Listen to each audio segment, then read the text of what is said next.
I completely dismiss that doesn't do it, and they do it. They do do it. Pull over. They may not have looked at just one before. But I think that's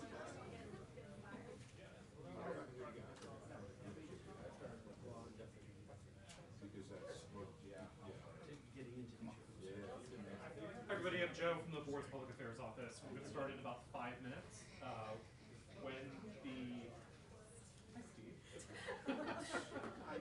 We'll get started in about 5 minutes. When the chair comes out, we'll make a brief opening statement and then take questions. If you have a question, please raise your hand and Michelle Smith, who will be standing right here, will call on you. When you are called on, please wait for the microphone. There will be one on either side of the room. Also, if you take a moment to mute your phones or silence anything else that might make noise, we really appreciate that. And I will be back with a 2-minute warning in just a minute.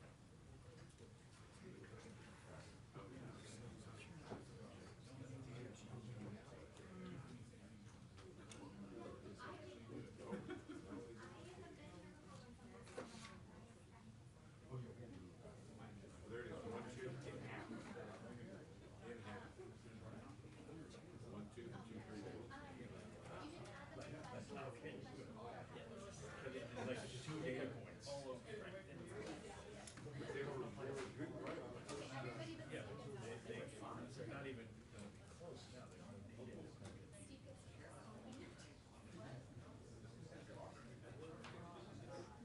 Yeah, I guess you're right.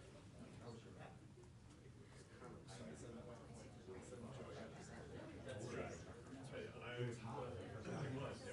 I was like, It's probably yes, because there's great differences. it's got a Huge difference. Completely different outcome. but you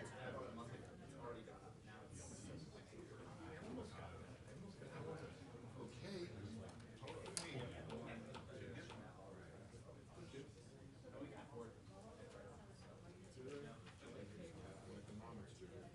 I'm not used to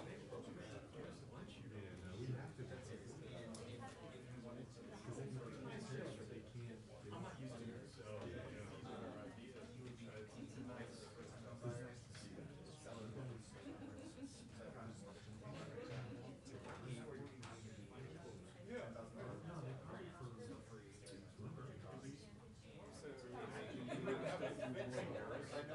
Yeah, 1, 2.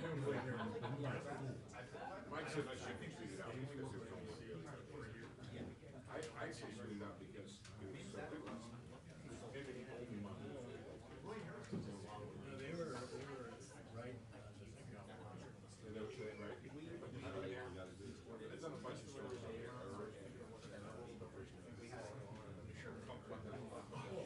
It's an error. Well, it is an error. But they're not. They're saying as of today, we met our data already have. Right, but that would be true if they actually did what they say they're going to do. I hate that. They say they don't use survey data. They use the ISM. 2 minutes.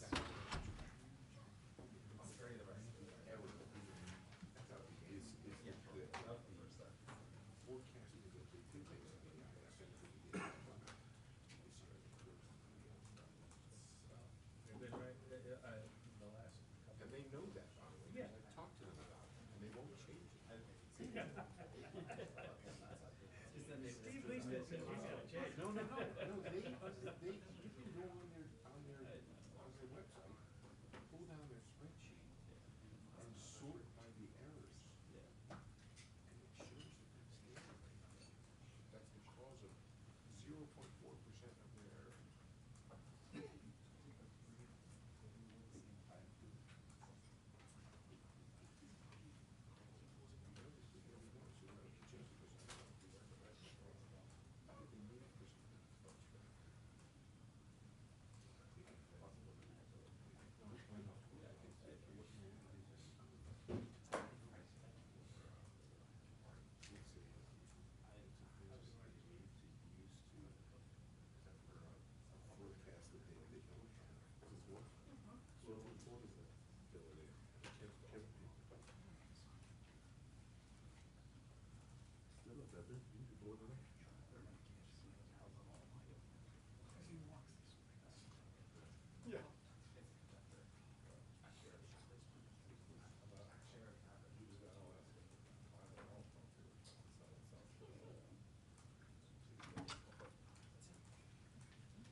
Good afternoon, everyone. Welcome.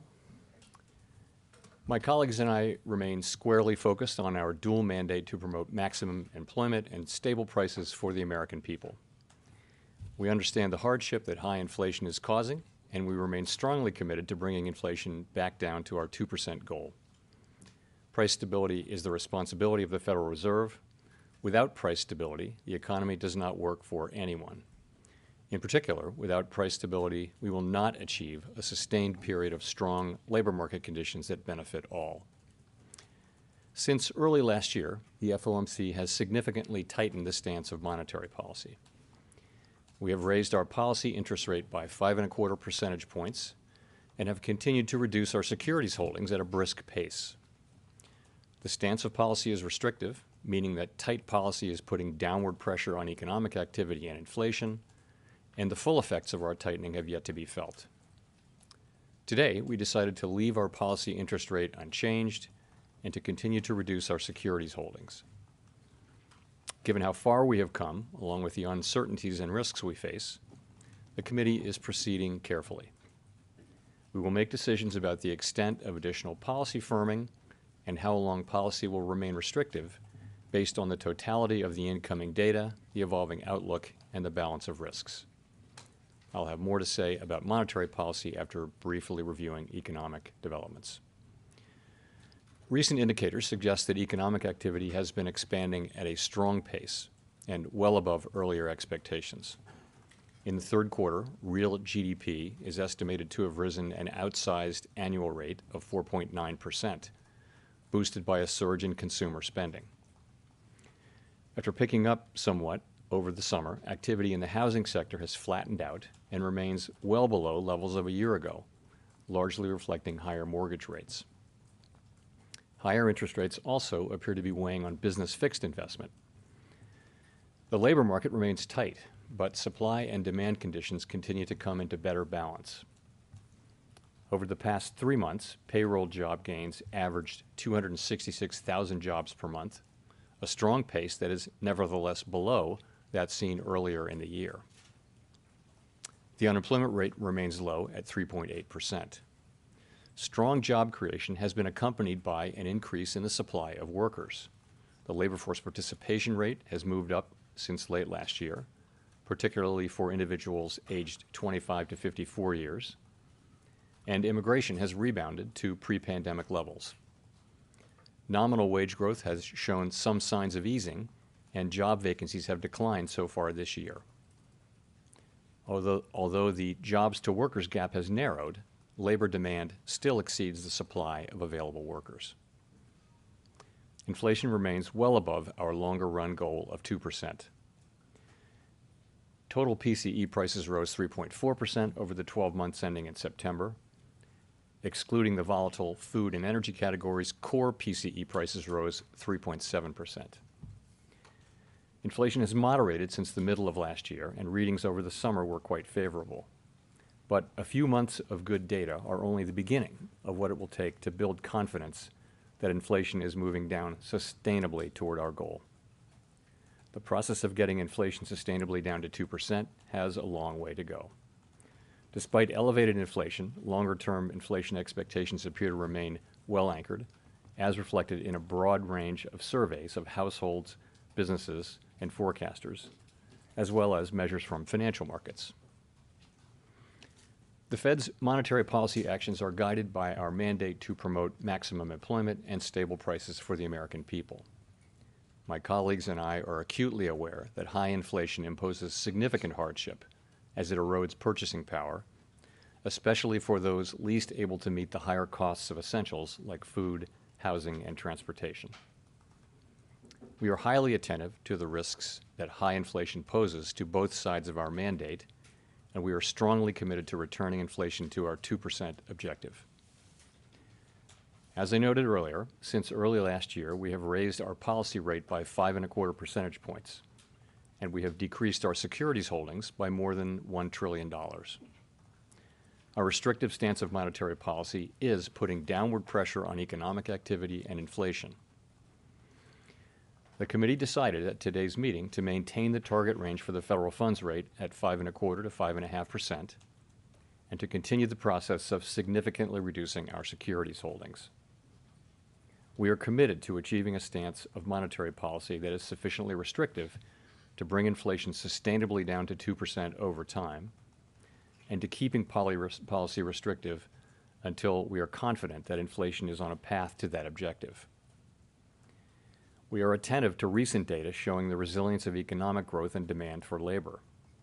Evidence of growth persistently above potential, or that tightness in the labor market is no longer easing, could put further progress on inflation at risk and could warrant further tightening of monetary policy. Financial conditions have tightened significantly in recent months, driven by higher, longer-term bond yields, among other factors. Because persistent changes in financial conditions can have implications for the path of monetary policy, we monitor financial developments closely. In light of the uncertainties and risks and how far we have come, the committee is proceeding carefully. We will continue to make our decisions meeting by meeting based on the totality of the incoming data and their implications for the outlook and for economic activity and inflation, as well as the balance of risks. In determining the extent of additional policy firming that may be appropriate to return inflation to 2% over time, the committee will take into account the cumulative tightening of monetary policy, the lags with which monetary policy affects economic activity and inflation, and economic and financial developments. We remain committed to bringing inflation back down to our 2% goal and to keeping longer-term inflation expectations well anchored. Reducing inflation is likely to require a period of below potential growth and some softening of labor market conditions. Restoring price stability is essential to set the stage for achieving maximum employment and stable prices over the longer run. To conclude, we understand that our actions affect communities, families, and businesses across the country. Everything we do is in service to our public mission. We at the Fed will do everything we can to achieve our maximum employment and price stability goals. Thank you, and I look forward to your questions. Let's go to Howard. Howard Schneider with Reuters. Thank you, Chair Powell, for doing this. To what you referenced the rise in long-term bond yields, to what degree did that supplant action by the Fed at this meeting? Thanks for your question.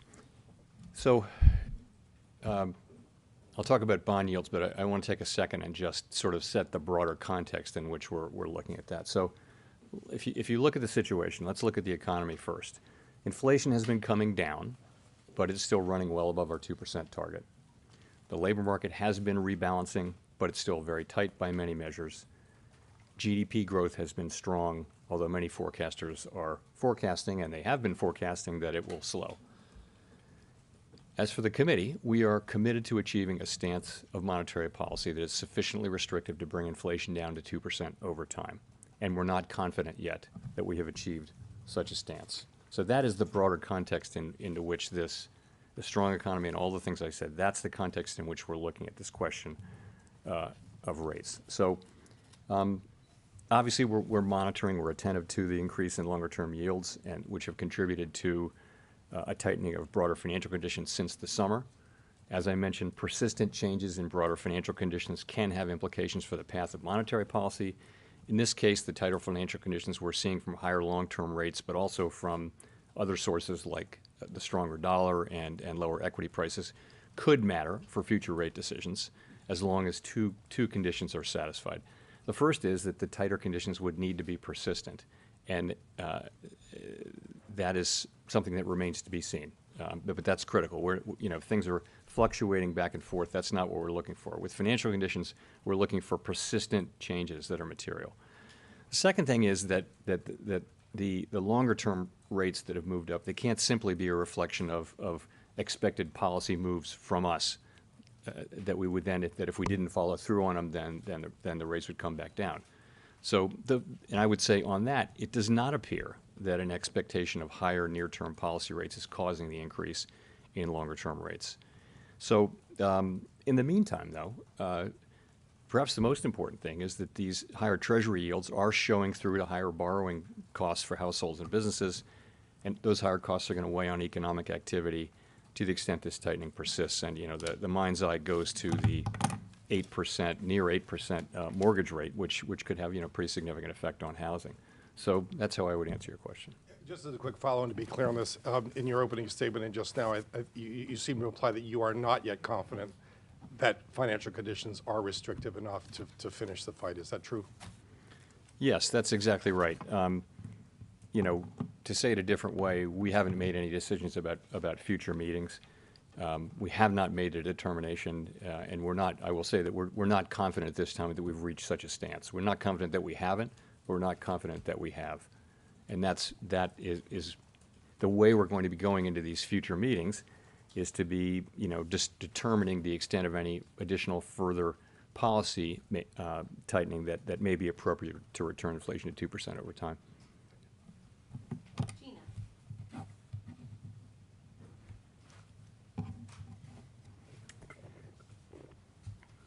Hi, Chair Powell. Thank you so much for taking our questions. I wonder, you know, if you don't raise interest rates in December, would the presumption be that at that point that we should expect that rates are at their peak, or is there a possibility of restarting rate increases next year? And are there any costs to taking a more extended pause? So let me start by saying we haven't made a decision about September. You're asking a hypothetical there, but we're going into the December meeting. We'll get, as you know, 2 more inflation readings, 2 more labor market readings, some data on economic activity, and so we'll be taking, and also the broader situation, the broader financial condition situation, and the broader world situation. We'll be looking at all those things as we make a decision in December. We haven't made that decision. I would say, though, that the idea that if you the idea that you would be difficult to raise again after stopping for a meeting or two is just not right. I mean, the committee will always do what it thinks is appropriate at the time. And again, we haven't made any decisions at all about December. We didn't talk about making a decision in December today. Really, it was a decision for this meeting and understanding broader things. Nick. Nick Timmeros of the Wall Street Journal. Chair Powell, did the Fed staff put a recession back into the baseline forecast in the materials for today's meeting? And how much does this tightening in financial conditions substitute for rate hikes if the tightening is persistent? You had said it was worth maybe a quarter point when we had the bank failures in the spring. What is it here on something that's presumably more straightforward and more familiar to simulate? So I guess I don't want to answer your question about the recession, but the answer is no. I think I have to answer it since we did publicly say in the minutes. You'll know anyway in the minutes. The staff did not put a recession back in. I mean, it would be hard to see how you would do that if you look at the activity we've seen recently, which is not really indicative of a recession in the near term. In terms of how to think about translation into rate hikes, I think it's just too early to be doing that. And the main reason is we just don't know how persistent this will be. You can see how volatile it is. Different kinds of news will affect the level of rates. And I think any kind of an estimate that was, precise would hang out there and have a great chance of looking wrong very quickly. So I think what we can say is that financial conditions have clearly tightened, and you can see that in the rates that consumers and households and businesses are paying now. And over time, that will have an effect. We just don't know how persistent it's going to be, and it's tough to try to translate that in a way that I'd be comfortable communicating into how many rate hikes that is. If I could follow up, I guess what makes you confident that tighter financial conditions will slow above trend growth when 500 basis points of rate hikes, QT, and a minor banking crisis have not thus far? Well, that's the way our policy works is, and sometimes it works with lags, of course, which can be long and variable. But ultimately, if you raise raise interest rates, you do see those effects, and you see those effects in the economy now. You see what's happening in the housing market. You're seeing that now. You'll see if you look at surveys of people, it's not a good time, they think, to buy durable goods of various kinds because rates are so high now. I mentioned again, we're getting reports from housing that the effects of this could be quite significant. But you're right, this has been a resilient economy, and it's, I think, been surprising in its resilience, and there are a number of possible reasons why that may be. Our job is to achieve maximum employment and price stability, and so we take the economy as it comes. It has been resilient, so we just we take it as it is. Colby. Thank you. Colby Smith with the Financial Times. In terms of the thresholds that you've laid out of what could warrant further tightening, the additional evidence of persistently above trend growth or some kind of reversal in the recent easing of labor market tightness, that seems to suggest something more powerful than just one more quarter point rate hike would be necessary. And I'm just curious if that's how the committee sees it.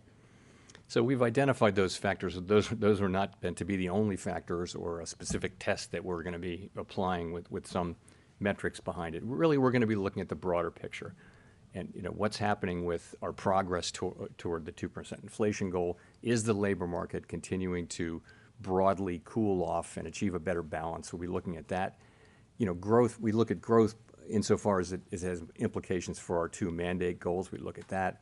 And we look at broader financial conditions. So we'll be looking at all of those things as we reach a judgment, whether we need to further tighten policy. And if we do reach that judgment, then we will further tighten policy. Okay, and just in terms of the tightening of financial conditions, if that is having some kind of offsetting effect in terms of the need to potentially, again, raise rates, what then is the potential impact on the trajectory of rate cuts? Could we see those maybe pulled forward or have to see more than what the September SEP indicated?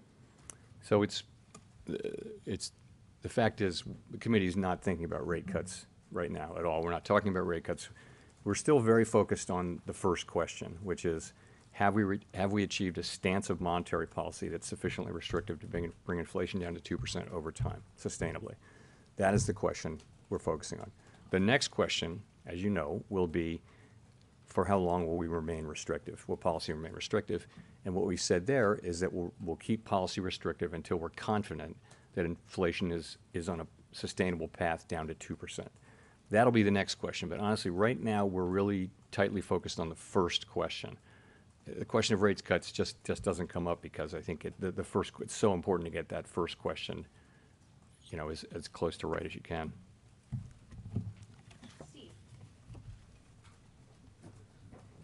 Steve Leisman, CNBC.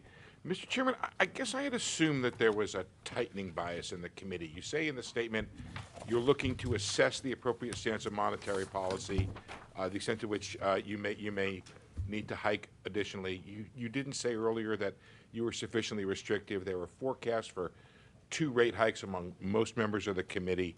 But then you just said that, we haven't made a determination. Would you say the bias right now is neutral, that there is no disposition to hike again, and that the committee largely has moved off of this forecast for 2 hikes? Or for, sorry, 1 additional hike? I think you're talking about 1 additional. Yeah, No, I wouldn't say that at all. I would say, the language, looking at it here, in determining the extent of additional policy firming that may be appropriate to return inflation 2% over time, that's the question we're asking. So is it right to think of that as a hiking bias is still in the committee here? We haven't used that term, but it's fair to say that's the question we're asking is, should we hike more? It's not, and that is the question, and you're right that in September we wrote down 1 additional rate hike, but, we'll write down another forecast, as you know, in December. Chris. Thank you. Chris Rugaber at Associated Press.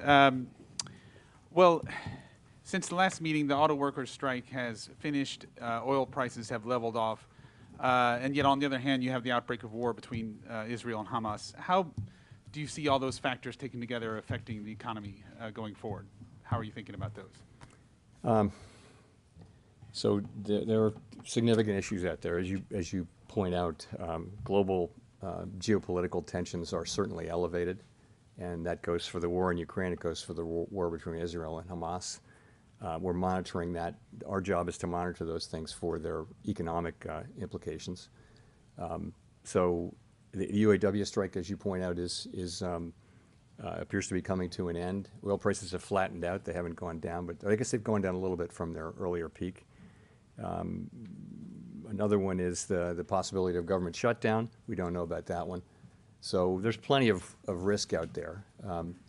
But I would go back to the bigger picture from our standpoint is we've got a very strong economy, strong labor market, making progress on the labor market, making progress on inflation, and we're very focused on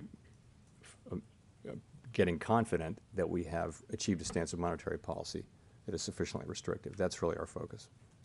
Great. And just one quick thing. You last month had gone to York, Pennsylvania, where you talked to last month, where you talked to a lot of small business owners. Just curious, what sentiments did you hear from them, or what did you picked up on, and was there anything that surprised you the most in terms of what they talked about? I wouldn't say I was terribly surprised. I was very impressed by York as a town with a real strategy, and I would say it's very impressive what the people there have put together in the face of some difficult longer run trends about offshoring of manufacturing and that kind of thing. They've done a great job as a city, I think. What you hear is consistent there, which is people are really suffering under high inflation. You were there. We talked to some people who, were feeling that in their businesses, and other people who were feeling it in their home lives as well. It's painful for people, particularly people who don't have a lot of extra financial resources, who are spending most of their income on the essentials of life. So we know that wasn't new, but that did come through very clearly in the conversations we had in New York. And I walked away from that even, just thinking that we really the best thing we can do for the U.S. is to restore price stability. Fully restore price stability and not fail in that task, and do it as quickly as possible, but also with the least damage we can. Rachel. Hi, Chair Powell. Rachel Siegel from the Washington Post. Thanks for taking our questions. You've spoken before about the pain that would likely be coming for the economy in order to get inflation down. But since the economy has not responded to rate hikes in ways that would normally be expected, have you changed your views on that at all, on how necessary or inevitable that kind of pain would be, say, for the labor market or overall growth? Well, I think everyone has been very gratified to see that we've been able to achieve, pretty significant progress on inflation without seeing the kind of increase in unemployment that has been very typical of rate hiking cycles like this one. So that's a historically unusual and very welcome result.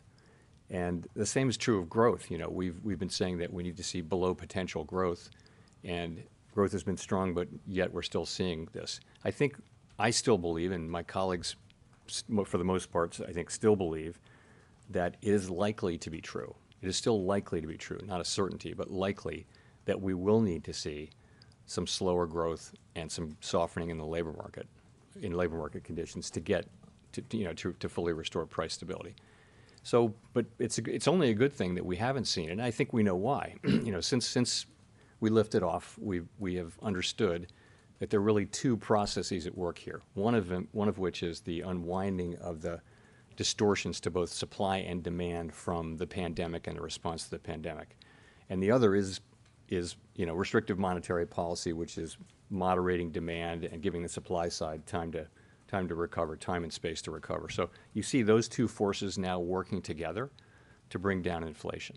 But it's that first one can bring down inflation without the need for higher unemployment or slower growth. It's supply side improvements like shortages and bottlenecks and that kind of thing going away. It's getting a significant increase in the size of the labor market now, both from labor force participation and from immigration. That's a big supply side, gain that is really helping the economy, and it's part of why GDP is so high, is because we're getting that supply. So we welcome that, but I think those things will run their course, and we're probably still going to be left. We think, and I think, we'll still be left with some ground to cover to get back to full price stability, and that's where monetary policy and what we do with demand is still going to be important.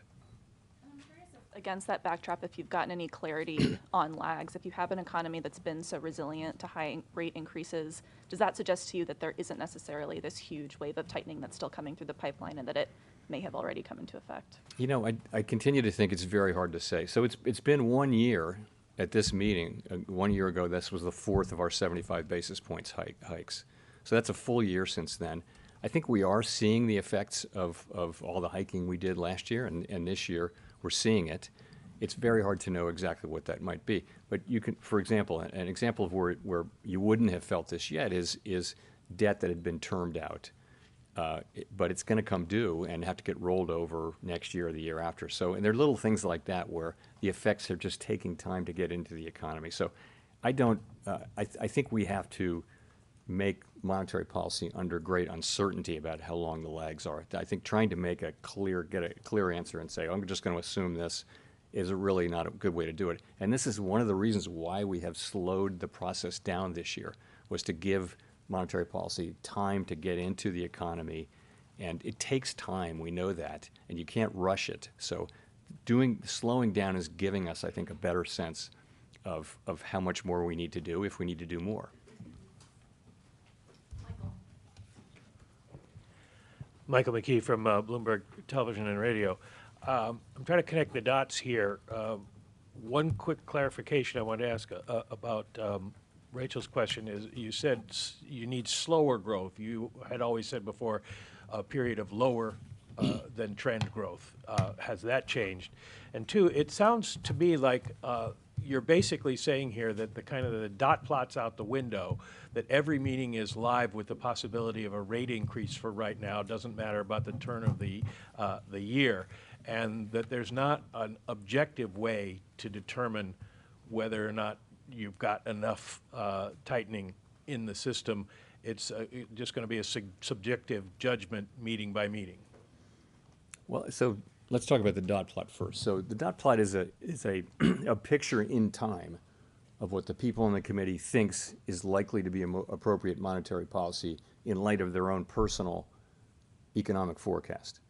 In principle, when things change, that's not like a plan that anybody's agreed to or that we will do. That's a forecast that would change, for example. I mean, many things could change that would cause people to say, I wouldn't write down that dot, 6 weeks later. Think of the number of things that could change your mind on that. So I think the efficacy of the dot plot probably decays over the 3-month period between that meeting and the next meeting. But nonetheless, it's out there, and we do personally update our forecast, but we don't formally update the dot plot. So, I think we try to be as transparent as we can about the way we're thinking about these things. We're laying out there our thinking, and as we approach the meeting, we'll all be, my colleagues and I will be talking about how we're processing that data. In terms of, we're not really changing the way, in terms of growth, what I said was below potential. So what you have here recently is growth that is temporarily, potential growth is elevated for a year or two right now over its trend level. So the right way to think about it is, what's potential growth this year? People think trend growth over a long period of time is a little bit less than 2%, or I would say just around 2%. But what we've had is, with the improvement in the size of the labor force, as I mentioned, through both participation and immigration, and with the better functioning in the labor market, and with the unwinding of the supply chain and shortages and those kinds of things, you're seeing actually elevated potential growth. There's catch-up growth that can happen in potential. And that means that if you could be growing at 2% this year and still be growing below the increase in the potential output of the economy. I hope that's clear. That's really what's going on. That's why I would say it as below potential. But if you could clarify what I asked about meeting by meeting, are we essentially now supposed to assume that it's a meeting by meeting, live meeting with a chance of a rate increase that will be decided on subjective criteria rather than objective at each meeting? I don't know that I want to just accept anybody's characterization of it. I'll tell you how we're doing this. So we're going meeting by meeting. We're asking ourselves whether we've achieved a stance of policy that is sufficiently restrictive to bring inflation down to 2% over time? That's the question we're asking. We're looking at the full range of economic data, including financial conditions and all of those things that we look at. And then we've come very far with this rate hiking cycle, very far. And you saw the spread at the September meeting of, it's a relatively small spread of people think 1 or 2 additional hikes. So you're close to the end of the cycle. That was an impression a belief as of September. It's not a promise or a plan of the future. And so we're going into these meetings one by one. We're looking at the data. As I mentioned, we're also, we're being careful. We're proceeding carefully because we can proceed carefully at this time. Monetary policy is restrictive. We see its effects, particularly in interest-sensitive spending and other channels. So that's how I think about it. Neil. Thanks. Hi, Chair Powell. Neil Irwin with Axios. In light of the run-up in long-term yields we've seen the last several weeks, have you given any consideration to the pace of your asset runoff program? And if there were a judgment that the higher term premium was endangering the dual mandate goals, would that be a reason to think about slowing or suspending QT, or should we think of that as more of a technical question around reserves? So committee is not considering changing the pace of balance sheet runoff. It's not something we're talking about or considering. And I know there are many candidate explanations for why rates have been going up, and QT is certainly on that list. It may be playing a relatively small effect, although I would say at $3.3 trillion in reserves, it's not. I think it's hard to make a case that reserves are even close to scarce at this point. So that's not something that we're looking at right now. Victoria. Hi, Victoria Guido with Politico. I wanted to ask about the Basel III endgame capital proposal. You've gotten a lot of pushback from people on different aspects of the proposal, and you yourself expressed some reservations. And I'm just curious, could you accept finalizing that proposal without significant changes? So that proposal is out for comment, and we expect a lot of comment. We won't get those comments until the end of, until well into next year. We've extended the deadline. And we'll take them seriously. We'll read them. I'll say what I do expect is that we will come to we're a consensus-driven organization. We'll come to a package that has broad support on the board. So does broad support mean more support than the proposal had? It means broad support.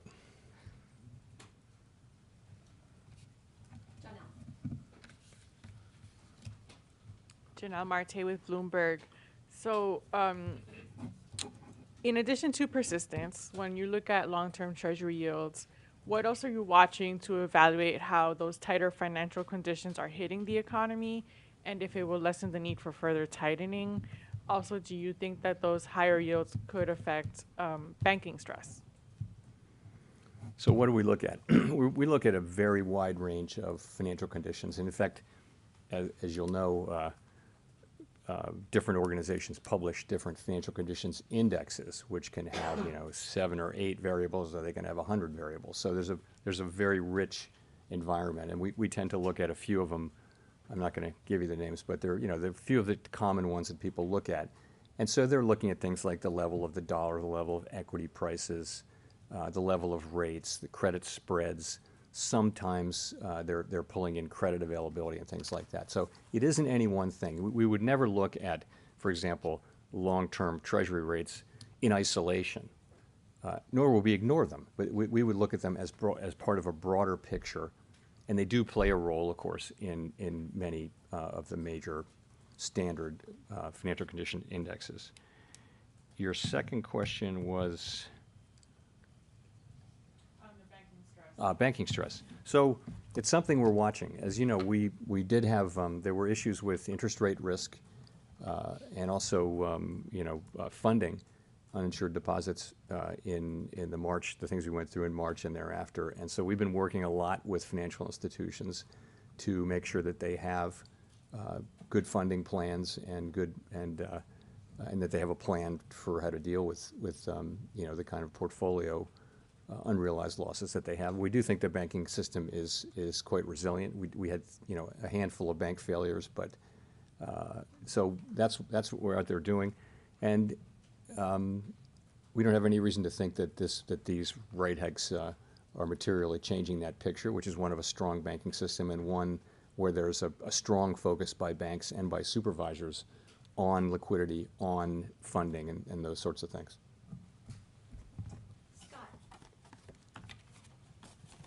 Thanks, Mr. Chairman. Scott Horsley from NPR.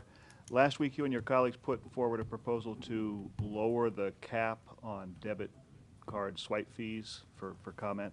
Could you just talk a little about the considerations there, what it would mean for merchants, for banks, for consumers, and also just what y'all are seeing in terms of the use of both debit and credit cards in the payment system? You know, so you're right. We put a proposal out for comment is what we did, and you know this is a job that Congress assigned us, as you of course know, in Dodd-Frank, and all we can really do is faithfully implement the statute. That's all we're trying to do. What else can we really do? It's a 90-day comment period. We typically don't comment on these things once they're out for comment, and we do hope that stakeholders, and we know that they will use this opportunity to express their views. They haven't been shy about that. So that's critical, and that's what I can say about that now.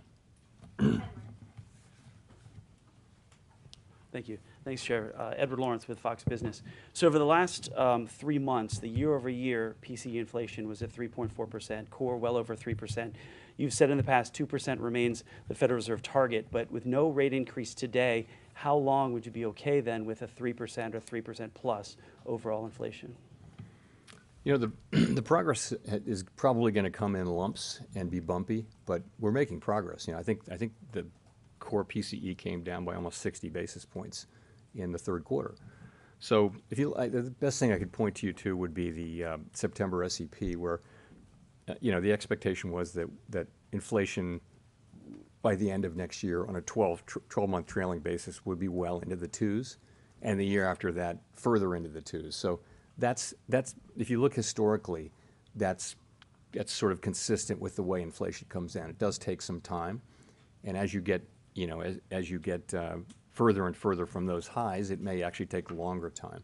But the good news is we're making progress, and monetary policy is restrictive, and we feel like we're on a path to make more progress, and it's essential that we do. Well, you've said in the past that doing too little on interest rates could take years to fix, but the cost of doing too much could be easily fixed. How robust was the debate about this pause on the doing too little side? That's always the question we're asking ourselves, and we know that if we fail to restore price stability, the risk is that expectations of higher inflation get entrenched in the economy, and we know that that's really bad for people. Inflation will be both higher and more volatile.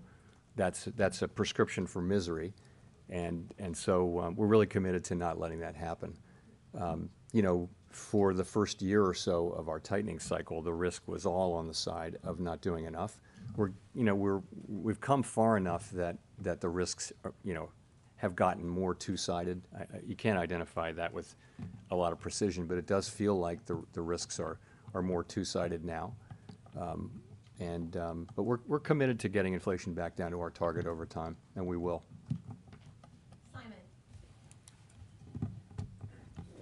Simon Rabinovich with The Economist.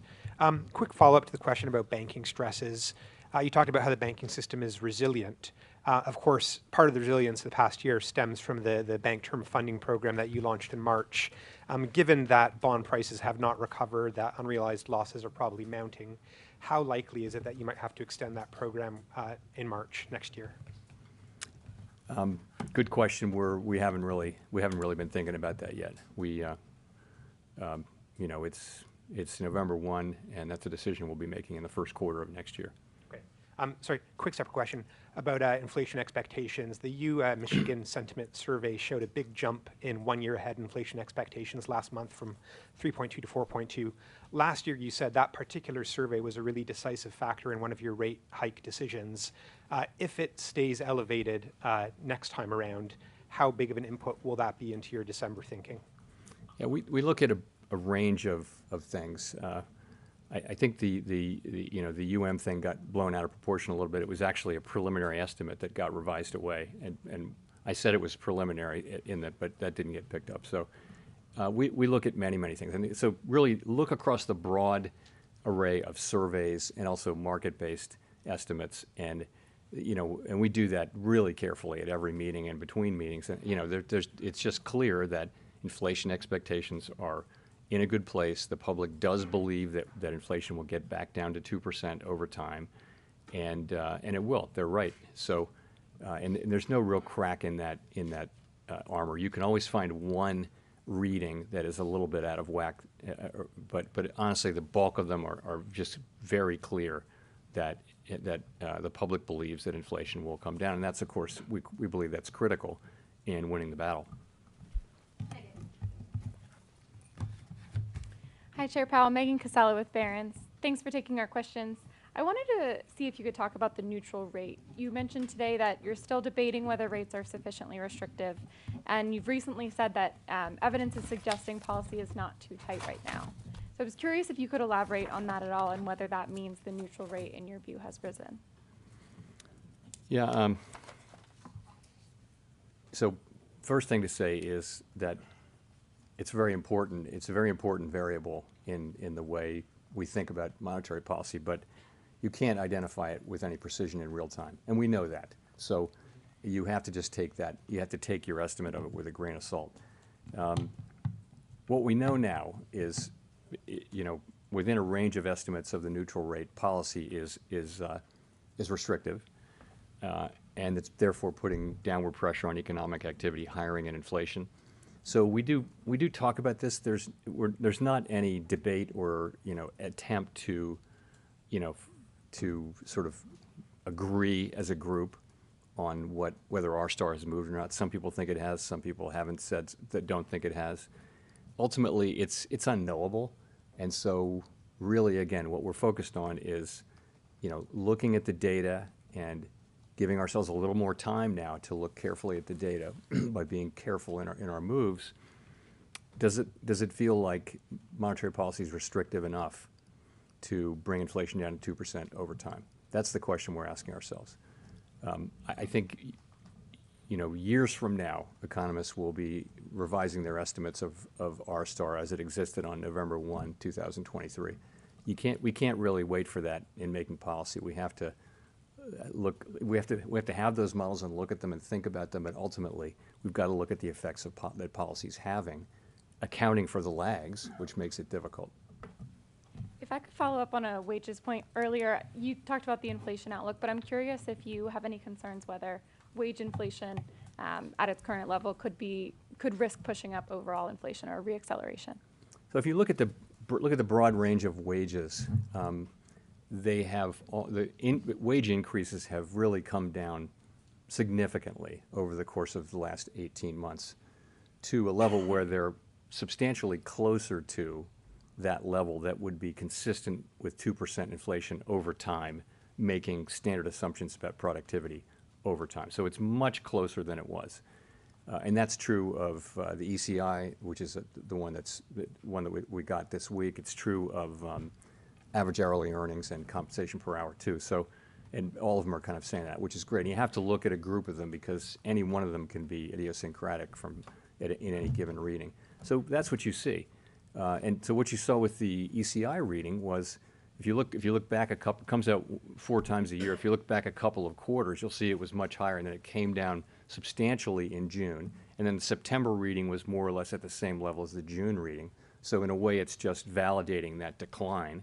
And it was very close to our expectations internally, too. So I think we feel good about that. Also, I would say it isn't, in my thinking, it's not the case that wages have been the principal driver of inflation so far. Although I do think it's fair to say that as we go forward, as monetary policy becomes more important relative to the supply side issues I talked about and the unwinding of the pandemic effects, it may be that the labor market becomes more important over time too.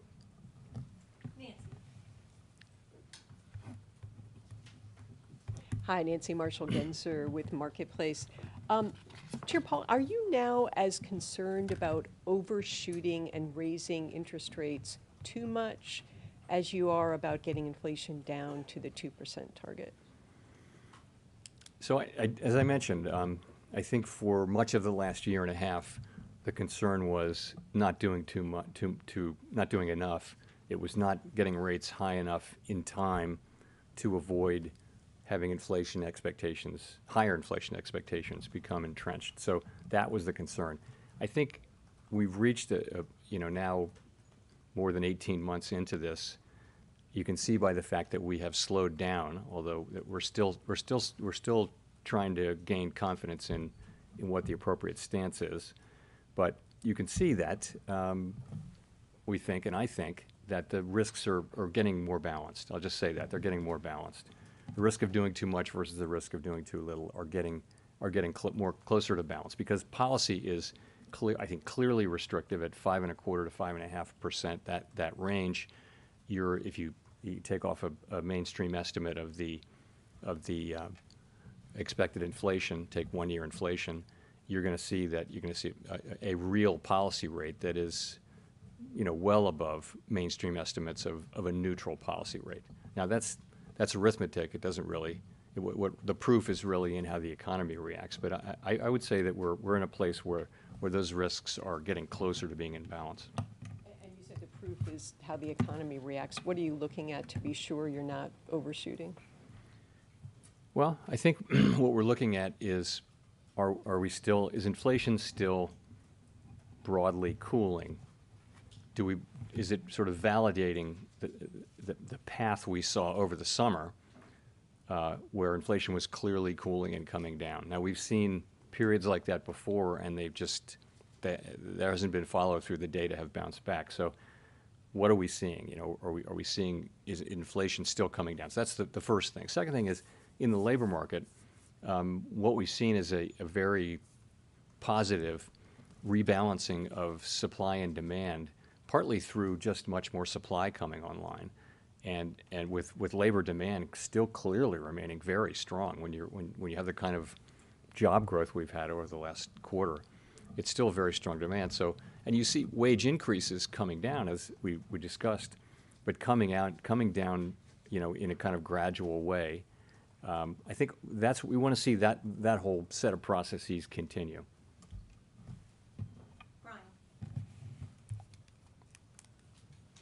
Brian Mena, CNN. Do you think that has been any structural change in either consumption or in the job market that's pushing up consumption? You obviously saw the third quarter GDP figures, which were strong, and some economists have expected revenge spending to have fizzled out by now. So I'm kind of wondering if there's been any structural change in consumption. I wouldn't say there's been a structural change in consumption. I would say it's certainly been strong. And so a couple of things. We may have underestimated the balance sheet strength of households and small businesses, and that may be part of it. There may be, we've been, like everyone else, trying to estimate the amount of savings that households have from the pandemic when they couldn't spend on services really at all, or in-person services. And, there can still be more of that than we think, although at a certain point we're going to be getting back to pre-pandemic levels of savings. We may not be there yet. So clearly people are still spending. The dynamic has been really strong job creation, with now wages that are higher than inflation in the aggregate anyway. And that raises real disposable income, and that raises spending, which continues to drive more hiring. And so you've had that whole dynamic has been, and also at the same time, the pandemic effects are wearing off, so that goods availability, automobile availability is better, or was better. I think it still is. And from a business standpoint, there are more people to hire, and there's more labor supply. So the whole thing has led to more growth, more spending, and that kind of thing. And it's been good. And the thing is, we've been achieving progress on inflation in the middle of this. So it's been a dynamic. The question is, how long can that continue? And I just think the existence of this second set of factors at this time, which is the unwinding of the pandemic effects, that's what makes this cycle unique, I think. And we're still learning. That took longer for that process to begin than we thought, and we're still learning about how it plays out. That's all we can do. So to Daniel for the last question. Thank you, Chair Powell. Daniel Avis from Agence France Presse. Just a quick question following up on an earlier one. With regards to the Israel-Hamas conflict, the Fed's financial stability report said that Israel-Hamas conflict and the conflict in Ukraine pose important risks to global economic activity, including the possibility of sustained disruptions to regional trade in food, energy, and other commodities. You've had organizations like the World Bank warning of a possible surge in oil prices if the war spreads to other countries in the region. I'm just wondering how the Fed is monitoring these developments in the Middle East. You mentioned they are, and just what the potential economic impact could be if the conflict does spread to other countries in the region. Thank you. I wouldn't want to speculate too much, but I'll just say so. Really the question there is, does the war spread more widely, and does it start to do things like affect oil prices in particular, since this is the Middle East we're talking about?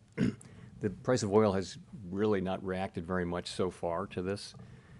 As the Fed, as the Federal Open Market Committee, our job is really to understand the economy and the economic effects. And it isn't clear at this point that the conflict in the Middle East is on track to have significant economic effects. That doesn't mean it isn't incredibly important and something for people to take really important notice of. But it may or may not turn out to be something that matters for the Federal Open Market Committee as an economic body. But what the Financial Stability Report does is it calls out risks, and that's what it's doing, is calling out a risk of that. And the war in Ukraine, the same. War in Ukraine, did have immediately very significant macroeconomic implications because of the connection to commodities. So, thank you. Thank you. Thanks very much.